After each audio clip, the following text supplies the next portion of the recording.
Welcome to this episode of In Conversation With. As you can tell, for the first time we've been able to shoot it as we originally intended in person and not over a Zoom link. And if you hear a bit of background noise, that's because we decided to do it in our office because everyone's been stuck at home, it's all been very stale, and well, it's quite a nice thing to be able to do it and have a few people around. I'm lucky today to be joined by Beckie. Thanks for taking the time to come down from Manchester, as well as the film crew who came down from Manchester. I feel really bad dragging everyone down to London for the day. But, no, don't be daft. Thanks for taking It's the actually time. quicker to get to London than sometimes it is to get into Manchester from where I live. So yeah. So my wife's from Salford, and every now and then we talked about moving to Manchester, and then you kind of talk to her friends about the commute that they've got on the motorway, and it's like, M60, or the East Lancs or something, and it's like, no, don't do it. No. Anyway, that aside, Yeah. Co-founder and CEO of Tech Returners. Yep. Who are Tech Returners? So Tech Returners support people returning to tech after a career break. So people who've had an established technology career and had a career break for many reasons and looking for opportunities to transition back. So we provide upskilling opportunities in technology and also personal development, and work with companies, then they transition back into roles within them. And when you say working with people to help them back in, are we talking any level of opportunity, or is it particular parts of the market where you tend to find there's a bit more traction? Yeah, software engineers. Yep. So established software engineers, on average around a 6 to 7 years experience, and then had a career break, and they have all the foundations there, but as tech moves so quickly, they just need upskilling in their current technologies to then transition back. And it's confidence at the end of the day, you know, they've lacked the confidence, they've lacked those opportunities, they've probably been turned away for having a career break on their CV, and they're just looking for that support to transition back into technology. And when we say upskilling, are we talking about specific kind of running training courses around here's some coding skills, kind of working with the clients and going, right, this is our tech stack, therefore it'd be a really good idea if you knew C# or .NET or whatever else. Very much so. Maybe slightly out of date, maybe with my languages. I've been out of technology recruitment myself for a bit too long, maybe. But that aspect of things, or is it more softer skills and coaching? No, both. So we work in blocks. So everybody goes through a fundamentals block, and then depending on in terms of which sponsor partner that we work with, there's like a front end block which focuses very much on React, and then the back end block that can focus on Java. It can focus on JavaScript, C#, etc. And then they transition. But underpinning that, we do a lot of career readiness support. So one-to-ones, personal profiling, confidence and resilience, growth mindset, all of those to support them. So where did the idea come from your perspective? Where did you go, you know what, this is an area that I want to work in and contribute towards? Yeah, so it's all about my own personal experience. So my background is people, HR and technology. So I've been involved in that for 18 years. 15 of those years I've been involved in the tech industry. So scaling high growth tech businesses through the value of people. So my last role before Tech Returners, I sat on a leadership team and I was the only woman around that table. Right. 8 years ago, I left to have a short-term career break and had my first child, Ethan. And I noticed as I sort of transitioned back, not only was I a minority as a woman in tech, but also a parent in tech. And I started to reach out to see, you know, was I the only one? Was there anybody else out there that, you know, was feeling like I did? Because even though it was only a short-term break, tech moves so quickly. Everything on networking seemed to be in the evening, so I couldn't attend because I had a young family. And both of those combined really impacted my confidence. So when I started doing a bit more research, realising there wasn't that much support out there in Manchester, myself and a lady called Arzu set up Women in Tech North. So we're a community meetup group, can be found on meetup.com, and we've grown organically over the past 5 years, and we're the third largest women in tech community globally. And through that work, it became more and more apparent the lack of support for people wanting to transition back into technology after a career break. So me and my co-founder James, we decided back in 2017 just to see whether there was an actual demand. So we were both consulting at the same time. We both worked together previously at the same organisation, both had the same vision and aspiration. And we just offered free, accessible upskilling for people looking to transition back into technology. We did 2 pilot projects. The first one was 100% female, the second one 90% female, with successes of women going back into companies such as AO.com, Auto Trader, Think Money, and Heather, who's actually our first ever tech returner, has come full circle and now is one of our tech coaches and now pays it forward to our current tech returners. So then after then, we knew we had something, but we wanted to remain true to one of our most important core values, accessibility.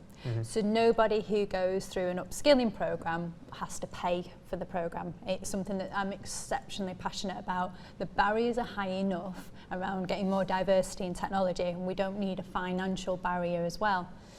So I imagine that sets you apart actually from some of the other skills and training courses that are out there. Exactly. There's amazing boot camps out there, and everybody has the place in university courses, but we're focusing very much on the market where you can't necessarily go and get a student loan. You're at the time of life where you don't want to be in debt on a credit card or a loan. You've got a mortgage, you've got kids to pay, so you can't find anything between £6,000 and £10,000 to do an upskilling program. So it being our sort of like unique sort of point in the market around being accessible and truly accessible, but also doing it flexible hours. So not doing it, 9 to 5, Monday to Friday. We very much work around school hours, giving people the autonomy to basically work how they want to work. So we went out to the market and just said, this is who we are. And our first conversation, believe it or not, was with the BBC. And it was like quite a big employer in Manchester these days. James and I were like, oh my God, just me and you, and we're speaking to the BBC. And they had a very much ethos exactly aligned to what we wanted to do. They wanted to increase diversity within their engineering team, and all our values just aligned up. So that was our very first programme, which we saw 16 women upskill into technology and transition into careers in the BBC. Some are now which progressed 3 or 4 times over and really successful, still in the organisation as well. And then since then, it's just absolutely, I don't know, in terms of just grown and grown and grown.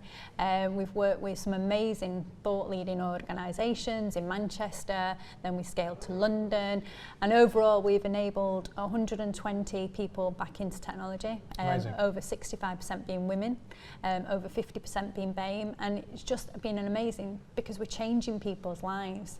People write themselves off once they've had a career break. They don't believe that they have those opportunities. So when they see something like our programme, that a lot what we get is it's too good to be true. What's the catch? And there's no catch. It's basically, if we're going to want more diversity, inclusion within the tech sector, this is one of the areas we need to focus on. The statistic is that 56% of women drop out at that mid-level career point in technology and don't return. So it's all right we're doing all the initiatives up front, but I call it the leaky bucket effect, and that's why I believe the number hasn't changed, because we're pipelining, but then we're losing them, we're not retaining them. So I think we're just one of the many solutions that companies can support with to help people with those opportunities of returning. You mentioned confidence a couple of times. I find this quite interesting because my wife, when I met her, was an actor. She was on the West End. She did The Tempest with Ralph Fiennes in a lead role. So amazing. You'd think quite confident, right? Unfortunately, due to illness, she stopped acting and then looked at a career, funnily enough, in technology and became a technology project manager eventually, but had huge confidence issues about going into a corporate workplace and thinking that her skills were relevant or meant anything or were transferable. And I imagine that is a tale that you're very familiar with. But how do you help people get over that, especially when I think externally to friends and family, they have very obvious skills that are hugely applicable to that style of working environment? Yeah, it's very true. One of the opening elements I talk about in each and every programme is transferable skills. I recently did a talk and really highlighted this. So I talk about it on a day-to-day basis. So I'm a mum of 2 young children, and before 9 o'clock in the morning, I've probably mediated, I've negotiated, I've time managed, I've project managed, just by getting 2 young children out the door before 9 o'clock. And people don't realise the wealth of transferable skills that they have. If they've had a career break, I'm sure like your wife, she wasn't sat there just watching TV 7 hours a day. There was probably probably lots of things that she was doing, but we tend to sort of forget that. And companies also don't ask around that. It's almost been that sort of, oh, you got a gap in your CV, let's not talk about it, you know, because obviously they've not done anything, you know. It's sort of like, oh, well, I can't touch talking about that. But when you start to sort of unpick about what they've probably done personal projects, they've probably done volunteering, they've probably been involved in, you know, maybe schools, all of this wealth of transferable skills. So what we tend to start with is get them to identify what are those skills that they've had and what could be of value to organisations. And that starts the awareness piece of going, yeah, I have actually got something to, you know, offer a future employer. You know, that is something that I can talk about, you know, and it's just then starts that gradual process. And it doesn't happen overnight, you know, it's a very, very gradual process around building confidence. It's interesting that you mentioned about we gloss over that gap. I suppose there must be an element of having to talk to the clients yourselves as well to say, because almost I know when you look at a CV and you see that gap and you're the hiring manager or the recruiter can sometimes go, well, what were they up to? Yeah. But that what were they up to carries quite a negative connotation with it. So how do you broach that with them to get them to look at it differently? Yeah, so revolutionary, we want to be the thought leaders around this. I want to get rid of the CV. So from my experience around being in recruitment, you know, we've not moved on past this Arial 10 CV, black and white, the same format over and over again. So we've made a commitment to the returners that every partner that we work with going forward, we've introduced a returner profile. So a document which highlights their skills, their experience, all about them and their strengths and qualities to highlight what they've done. Yep. And what they want to do going forward. So there's none of this dates, you know, gaps, etc. Removing the unconscious bias that, you know, companies may have. And it's been revolutionary. Every client that we've won our work with are totally on board with us in terms of changing that way. So it's been amazing. You talked a little bit at the beginning about meetup groups. It'd be interesting to know what the community has done during the course of the pandemic, because there's been a lot written, certainly from, if you're looking at gender within technology, there's been a lot written from Gartner about how it's been very damaging to the role of women within technology. But I've also spoken to a number of women who kind of go, well, actually, in the long term, that flexibility might be a bonus because it's not a binary choice necessarily anymore between family and work life. How has that community come together, and how has it helped people spot or spy opportunities within technology where they go, you know what, this might be a career that I can move back into? Yeah, totally agree on that. I think I have to look, my sort of outlook is look at the positives of everything. Unfortunately, I lost my dad through the pandemic. But in terms of from a returner's perspective, like you said, it's opened so much opportunity. There's companies out there that would be horrified if you said 2 years ago, right, everyone's going to work at home, you know, you're not going to have anyone in the office. They're probably like freaked out, but we've been forced to do so. And now companies are really looking at the way that they're working. You know, in terms of flexible working, now isn't going to be a strap line on your website, your careers website. It's actually the norm. So it creates more opportunities for people to be able to do the school run, pick the children up, work what's best for them, and then open up opportunities for more diversity. We've seen with events, you know, like I said, events tend to be in the evening, and we obviously from a community put our events online. So it became more accessible for people to, you know, be feeding the kids while they're online, or, you know, being able to be at home and not travelling back into Manchester. So we saw a really big take up in terms of more people being able to access our content as well. I think we've got a little bit of fatigue around online events, so what we're trying to do is a combination. So on basically in person 1 month, online the next, to make sure that we've got that blended balance for everybody and meeting everybody's needs.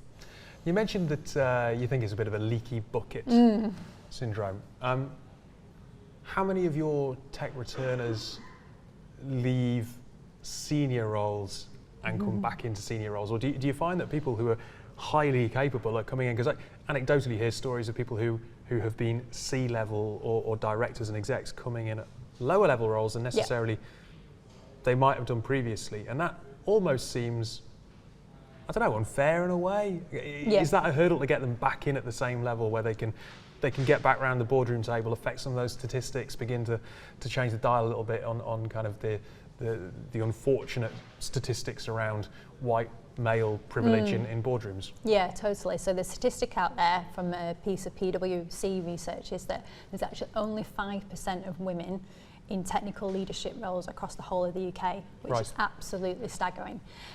So back in 2018, when I looked into this, I really wanted to change it. So we set up the confidence community. So supporting women looking to transition into those leadership roles and providing, in my opinion, real skills. There's amazing leadership courses out there, but they don't talk about self-awareness, they don't talk about confidence, personal brand and actual leadership skills. So since then we've taken 80 women through that programme and they've led to do TED Talks, win awards, but more importantly, feel more comfortable in terms of them progressing into leadership roles. So our whole ethos of there is to develop people to succeed, but most importantly to inspire others. Because again, if we're going to change it, we need those role models for then other women to see in terms of, actually, I can do that, I can be a leader of that organisation. But bringing it back to tech returners, we also did our own piece of research with Manchester Business School, and we saw that on average it was just under £5,000 they earn less when returning. Our current statistics with tech returners is that actually they have a £10,000 increase when they return with one of our organisations. Really? And I think it's because we've got a scheme set up. I think in terms of we educate companies around the value of the returner, whereas if they were going, like I said about the career gap, that unconscious bias is going, well, they're starting again. Well, they're not starting again. They've got a wealth of experience and they just need help and support transitioning, which is totally different. You talked a minute ago about visibility of role models. The reason we're both sat here is because of the Tech Women 100 and the work that we are the city are doing around promoting gender equality within the industry. And we were lucky enough to both be judges for Tech Women 100 this year, and we're going through a spreadsheet at the time of recording just last week, or you might not have done it quite as last minute as me. I know Maybe I you did, did it. yeah. Oh, you did. Yeah. Okay, fine. About 100 or so amazing women, either entrepreneurs leading and creating amazing projects. Why are they not more visible? Well, first of all, big shout out to Vanessa, because the work that she's done is absolutely phenomenal. I've got a huge kudos to her, and to do those awards and to read those nominations, it's just amazing, just fantastic. But it's like you said, why aren't we seeing more of those women on the community circuit? Why aren't we seeing more about those women, those achievements, those projects? Because I don't know how you feel when you go to conferences. I see the same women, and I'll put myself in the same bracket in there. Same people generally, to be perfectly honest. Same people. Yeah. Talking at conferences, representing women in tech at conferences, when it's the people on that spreadsheet that I want to see. Yeah. So back in 2019, I made a pledge. I was 8 months pregnant at the time. Don't do things by halves, to make conferences more accessible. Right. I was sick of coming down to London, paying £200 on the train, then paying about another £200 to get into a conference. So I wanted to change this. So in October 2019, we launched Reframe Women in Tech. So a conference for 29 quid, and within that £29 you had free childcare. And also a day of amazing content, reframing the narrative around women, to highlighting amazing role models and women. And we started off the conference when we launched it with no speakers, because we wanted the community to put themselves forward, those people that don't do it on a day-to-day basis, and we would support them in actually them being able to talk at a conference. So it was a day full of people that people hadn't heard of before, but they were able to share their stories, and it was just amazing. I imagine the ethos of it and everyone knowing that it was perhaps the first time for a lot of those speakers getting up was wonderfully supportive. Oh yeah, massively. And I think that's what's amazing about the community. Communities as a whole, I think, are just so important to your career.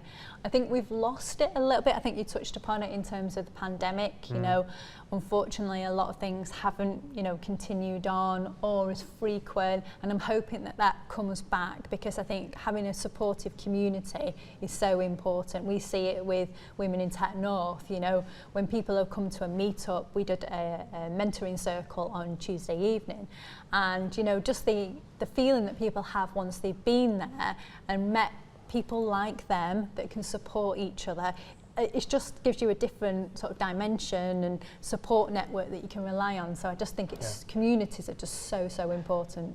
Well, look, thank you for taking the time. Oh, thank you to so come much. down from, despite what you just said about coming down to London. No, but thank you for taking the time to come down thank you very and talk much. to us about tech returners. Thank you very much. If you've enjoyed this interview, there are plenty more episodes of In Conversation With on the Harvey Nash Group website. Check that out, and absolutely do have a look at We Are the City and the work that they're doing to try and support the community.